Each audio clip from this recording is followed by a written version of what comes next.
Well, voters head to the polls today in Mississippi for another closely watched primary between Senators Barack Obama and Hillary Clinton. It's the last primary before Pennsylvania votes on April 22nd. Senator Obama is expected to win in Mississippi and slightly increase his delegate lead, but the Associated Press reports neither Obama nor Clinton will be able to win enough pledged delegates to win the nomination prior to the convention, even if Florida and Michigan hold a new round of voting. This means the nomination will rest in the hands of the party's nearly 800 superdelegates. Today, we're going to be joined by former Senator and presidential candidate George McGovern. 4 years prior to his 1972 run for the White House, McGovern chaired the Commission on Party Structure and Delegate Selection. The McGovern Commission helped transform how the party chose its presidential nominee.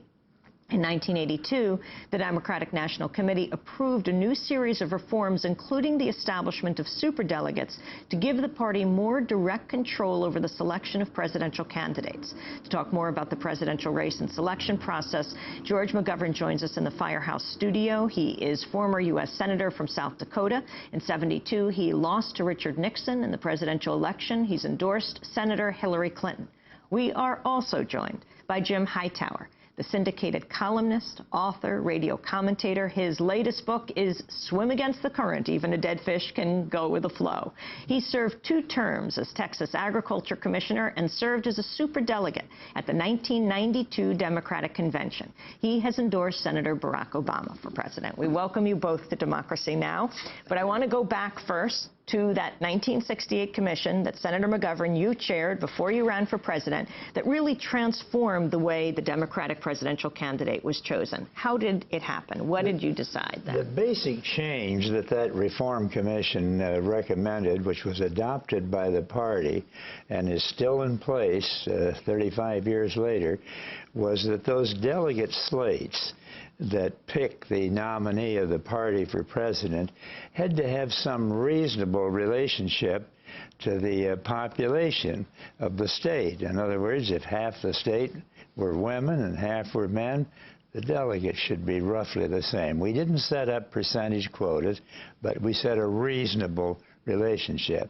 If a state had 20% black people, then the delegation from that state should be roughly 20% black. What we found when we started our work is that some of the states, many of them, had the delegates picked by one person, usually, or a little group of white, middle-class, middle-aged males. I'm not against people like that. I was one myself at that time, but we have a much better balance now. The '72 convention, which was the first one to come under the new McGovern reforms, was pretty evenly balanced between men and women. You looked out over that convention floor. We also said that there should be some consideration given to age groups. Some of the biggest delegations to the '68 convention didn't have a single person 30 years of age or under, even though the transcendent issue of that time was the war in Vietnam, where everybody was under 30. So we corrected some serious imbalances in the way the delegations were put together. This followed 1964 Atlantic City Convention. Fannie Lou Hamer, Mississippi Freedom Democratic Party, wanting to seat a new delegation to represent Mississippi. Yes, that's correct. The commission was mandated by the '68 convention, and all of the candidates at that convention supported it, including Hubert Humphrey, who was our nominee that year, Gene McCarthy.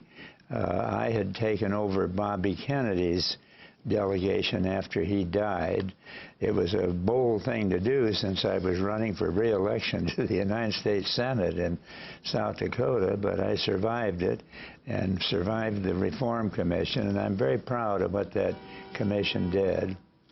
And so compare it to what we have today and the situation now with delegates and superdelegates, which you didn't decide on in 1968. No, the superdelegates were not part of the McGovern reforms, but they were a concession some years later to the party regulars who thought that certain people should automatically be delegates. If you were the governor of a state, If you were a United States Senator, if you were the state chairperson, you should automatically be a delegate, up to a percentage of 1/4 of the total number of delegates.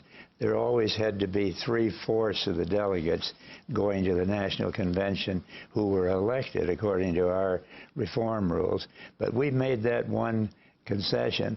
I think one of the things that produced it, we discovered in '72, for example, that a 19-year-old McGovern young woman defeated Tip O'Neill in his home district of Cambridge, Massachusetts. Well, Tip O'Neill should have been at the Democratic National Convention. Averell Harriman, running in New York, was defeated by another young person, a McGovern delegate. Now, what's wrong with this? Nothing wrong with it, but we thought maybe as a concession to age and wisdom and stature and all of that business that we should make a 1/4 concession. So we said 1/4 of the concession can be what we now call superdelegates. Some say perhaps the superdelegates were chosen in reaction to 1972, your bid, and Carter's bid as well, that maybe the establishment did not favor you and wanted more of a say. Sort of like the House of Commons versus the House of Lords. Not only some say that, that's absolutely the truth. It was a reaction to what they thought were candidates picked by young people, anti-war people, crusaders, and that the people that work at politics 365 days out of the year, like a senator or a congressman or a governor, were not making it to the conventions. So I want to confess that I supported that concession. I thought it was something we could live with, and so far it hasn't done any damage. Do you think it hurt you in 1972? You were the first presidential election since your since the commission changed the voting system, that you had to race all the way to the convention, as we're seeing right now, it looks like. Well, I think it probably did hurt us some in '72, and it added to the image of me as an outsider. I never saw myself as an outsider. I organized the Democratic Party in South Dakota. I worked my tail off to do that. I was an organizational man. I'm not boasting about that. I'm just stating a fact that I was not an outsider. They wouldn't have asked me to chair that commission if they had seen me as an outsider. I did that under the urging of the late Hubert Humphrey and Fred Harris, who was our national Democratic chairman at that time. Neither one of those were outsiders either. We're talking to Senator George McGovern. We're going to go to a brief break. Then when we come back, he will be joined by a former superdelegate himself. I don't know if that's how he defines himself these days, though it seems to become increasingly relevant. His new book is called Swim Against the Current. He's the former agricultural commissioner of Texas, Jim Hightower. Stay with us.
Frog, The Doors, here on Democracy Now!, democracynow.org, The War and Peace Report. I'm Amy Goodman. Our guests in studio are George McGovern, the former senator, Democratic presidential candidate of 1972, he has endorsed Hillary Clinton for president. Jim Hightower is also with us, the syndicated columnist, rabble-rouser, national radio commentator, best-selling author. He has just gone on the road with his new book, Swim Against the Current, Even a Dead Fish Can Go with the Flow.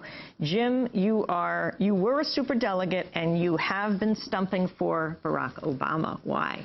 Well, superdelegate, I'm going to have to freshen up my resume, I think. I don't have that listed on there, but I felt really super about it in 1992. It didn't mean anything back then.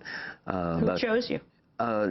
Just as Senator McGovern was indicating, you're chosen by the party officials. I had just been agriculture commissioner, and so was allowed. I didn't want to take a slot of a real delegate, so that it was possible to slip me in there into that. And as I say, it didn't mean a damn thing. You were still the same sort of delegate. You had the same level of vote and everything. But this time, it's different. And yeah, I support Barack Obama.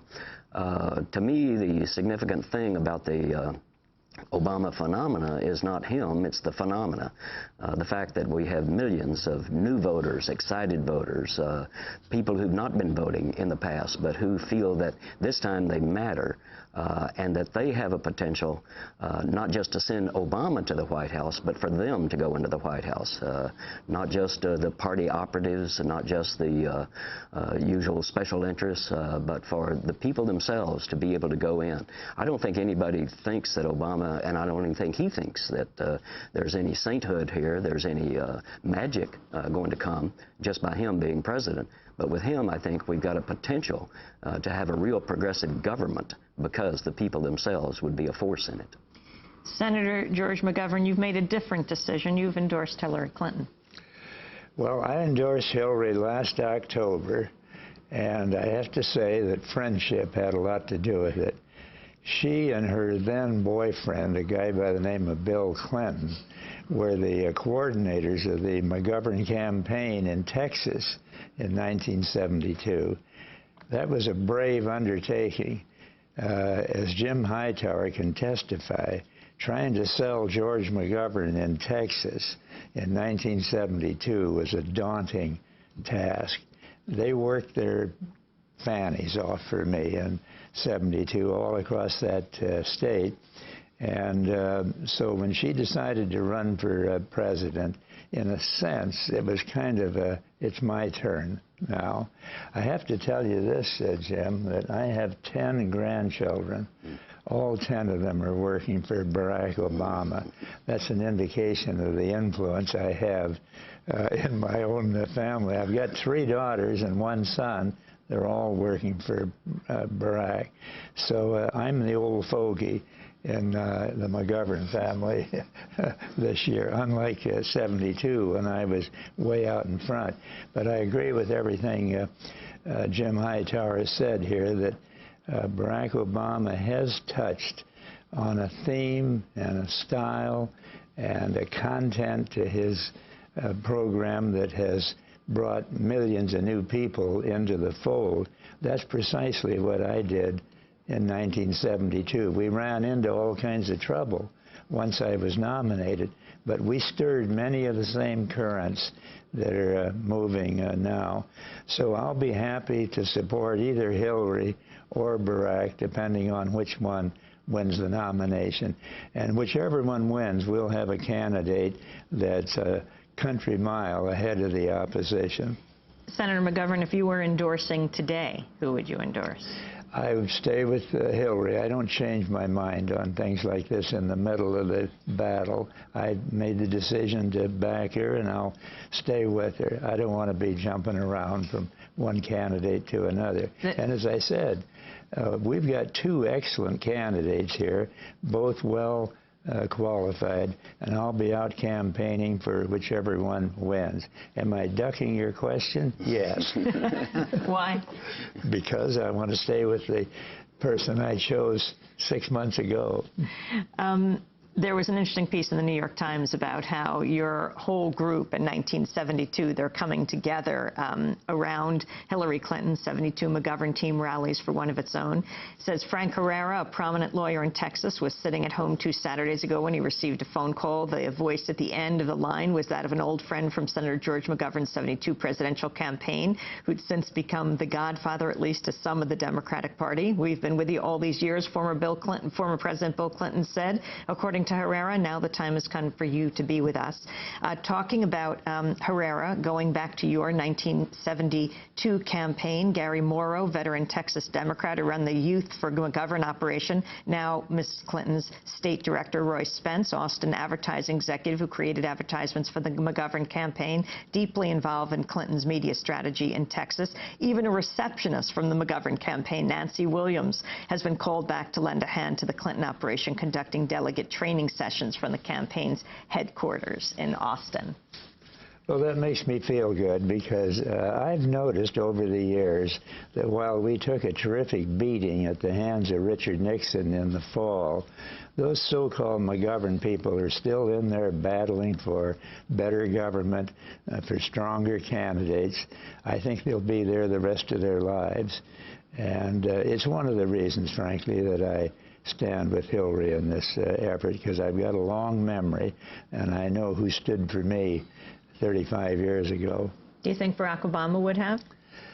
I think he's a marvelous figure on the political scene. I had never met him at the time I endorsed Hillary. I hadn't even shaken hands with him at that time, but I've been very impressed with him. I see some of the same things in him that Jim Hightower does, and I'm glad he's a candidate this year. I think he has shaken things up, and whether we win or lose with that particular candidacy, he's already contributed a lot to the enrichment of American politics. I wanted to get your quick comment, Senator McGovern, on something that's playing out right now in the state you were visiting in New York, and of course it's about the governor, Governor Elliot Spitzer.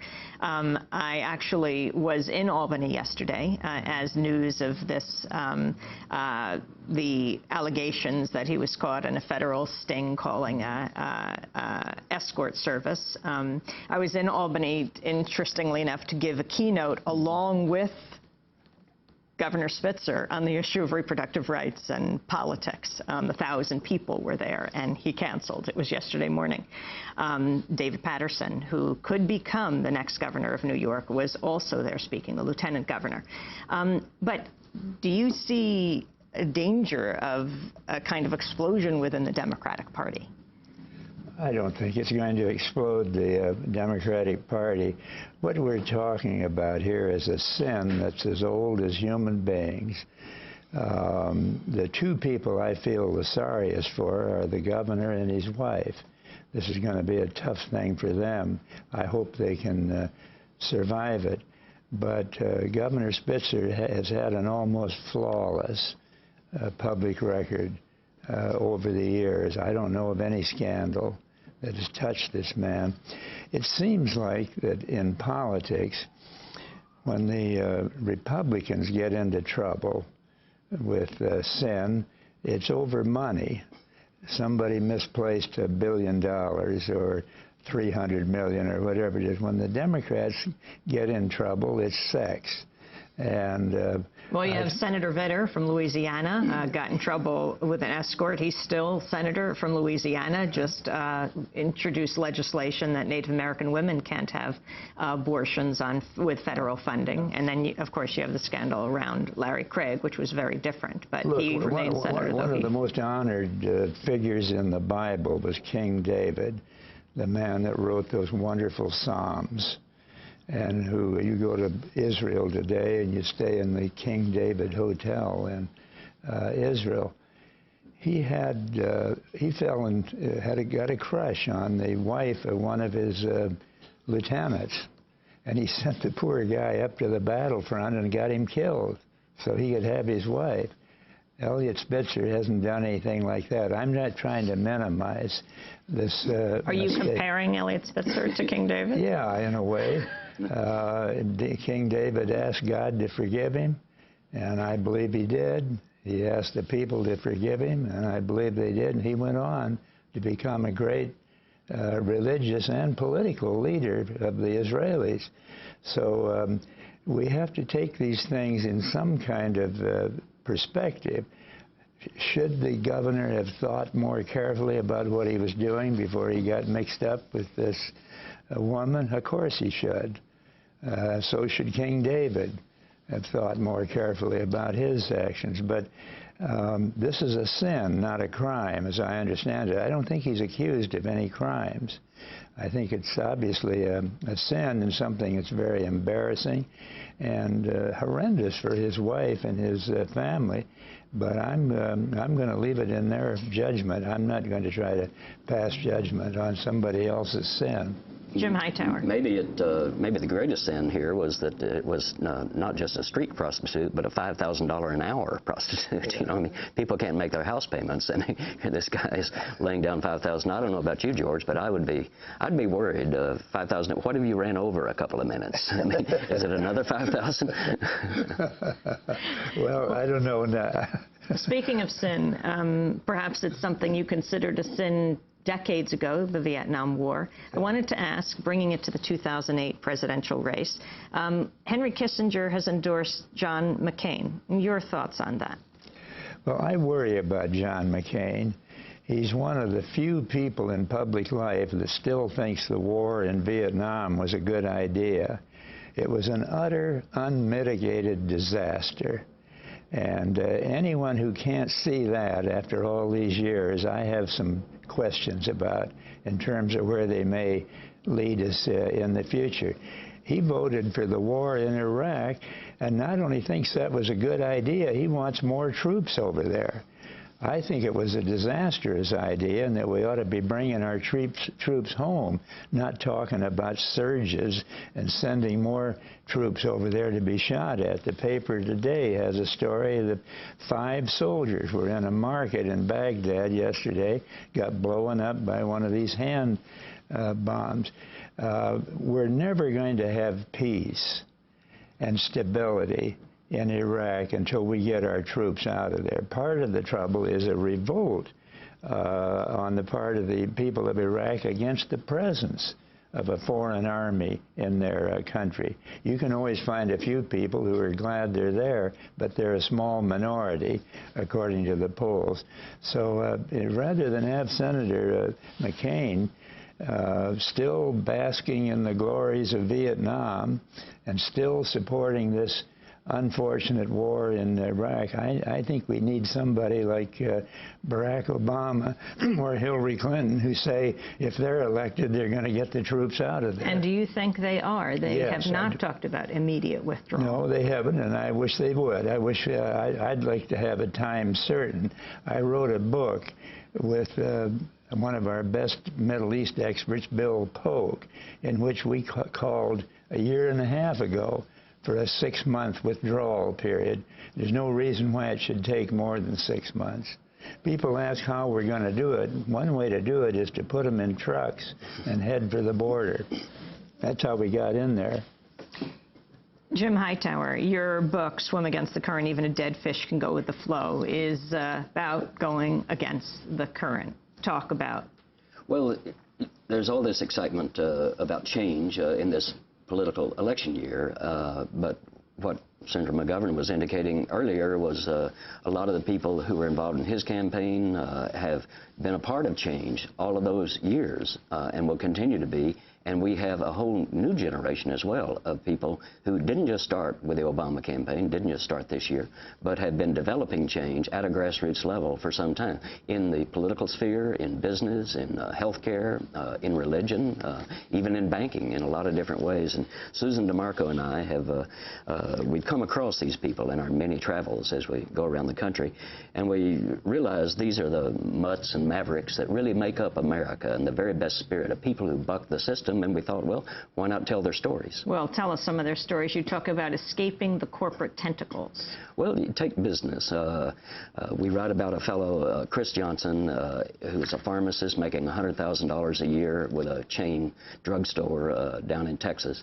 And he said, it just made me sick to my stomach. And what made him sick was people would come up with their prescriptions, he would fill them, present them to them, and present the bill, and they would back away and walk out without their money, without their prescription. They couldn't afford them. Yet, as a corporate functionary, he had no ability to say, well, wait a minute, we'll work something out here.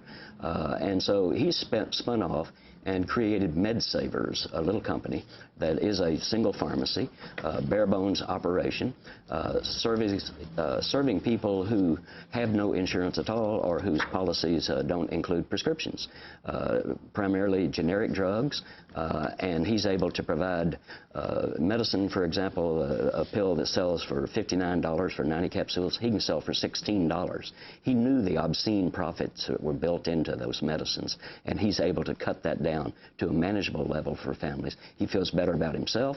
He's got his hours set now so he can be at home with his children in the morning for breakfast, take them to school, be at home, put them to bed. His whole life has improved. He has a relationship with the people who come in. They shoot the breeze. It's a more personal thing, and he says it's a matter of setting your work according to your values. And people are doing that all across the country. People are in business, in politics, and across the board. You talk about the conscience of an evangelical. Well, this is one of the more remarkable things that the progressive side has not figured out yet. There's a profound change taking place among evangelical Christians, really a generational change. They speak of young people, by which they mean younger than 50. But the older leaders, primarily political leaders of the evangelical movement, James Dobson, Pat Robertson, these folks, are so out of touch with their own movement that the movement is now going around them. And we write about a fellow, Rich Cizik. He's the chief lobbyist of the National Association of Evangelicals in Washington, D.C. This is the main line. These are not the liberals. This is the main line. 30 million people, 45,000 churches. He had what he calls a second altar call when he went to a scientific meeting in London on global warming. He was convinced, he was overwhelmed by the science. And then he realized, I have to go talk about this. I can't just be quiet, because the Bible is very clear. You must be the steward. You have to take care of the garden. And obviously, we're not taking care of the garden. And so it became a biblical awakening. That's how it reached them. But however it reached them, it doesn't much matter, because the result is that evangelical leaders, particularly some of the younger ones, are now teaming up with Nobel Prize-winning scientists to present a very bold agenda on not just that we must personally take responsibility, but they talk of structural sin, by which they mean corporations. We've got to reel in these corporate powers and governments that are sanctioning these corporate actions to be better stewards of our world. Clean elections? Oh, this is the most wonderful story in America, I think, and underreported, except on great shows like Democracy Now! People say, oh, well, you can't get the corrupt money out of politics. They find loopholes around them. Well, you got to tell that to the people of Maine and North Carolina and New Mexico and Arizona, Connecticut, and other states and cities that have passed public financing of their elections. And it just has remarkable results. In Maine, for example, they've now had 4 election cycles with public financing, meaning if you don't take private money, you get an equivalent sum of money that makes you competitive from public funds. The result in Maine has been that now 83% of their Senate, 84% of their House have been elected without taking a dime in corporate money. And it's totally changed the politics of that state. North Carolina has done it just for their judicial elections. And the result of that, by the way, they had a real fun thing. To win it, the Republicans in the legislature had opposed it as a bloc. And one of their strategies of the coalition that was pushing the clean election alternative was to get school teachers to call their former students who were in the legislature and say, Johnny, don't make me have to come to Raleigh.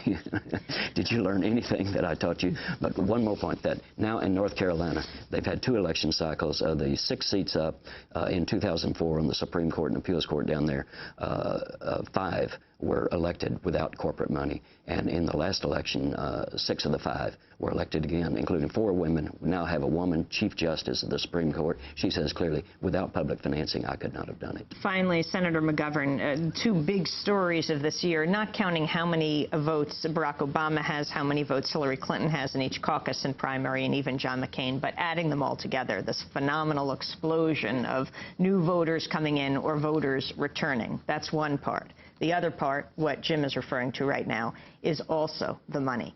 The hundreds of millions of dollars, tens of millions so far, well over, that is being spent. Do you ever think we'll see clean campaign funding, public campaign financing? I think that's the trend. It is almost mind-boggling, the amount of money that has been raised already by these candidates. I read where I think it was Barack had raised $50 million in 1 month. If you go back to '72, we'll see $1 billion election. Yeah, I think so. But back in '72, I won 11 primaries, won the nomination, went to the National Convention, found out the Democratic National Committee was broke. My campaign paid for the National Convention. Then we had the general election against Nixon. The whole thing, from the day I announced for the nomination until I conceded to Nixon, $32 million. Each candidate is spending that much every month in this race. So I'm all with Jim Hightower on the need for public financing. We could then put some limitation on how much money went to each of the candidates, the challenger and the incumbent. And it's the only way to really ensure honest elections, the public financing of campaigns. And by the way, Senator Dick Durbin has legislation in the Congress right now for national public financing of congressional races. Well, Jim Hightower and Senator George McGovern, I thank you both for being with us. I know, Jim, you'll be tonight at All Souls Unitarian Church in New York tonight at 7. Senator McGovern, thanks for being here. Good to have you in New York. This is Democracy Now!, democracynow.org, the War and Peace Report. When we come back, Slavoj Žižić, one of the leading intellectuals in Europe today. He'll be in our Firehouse studios. Stay with us.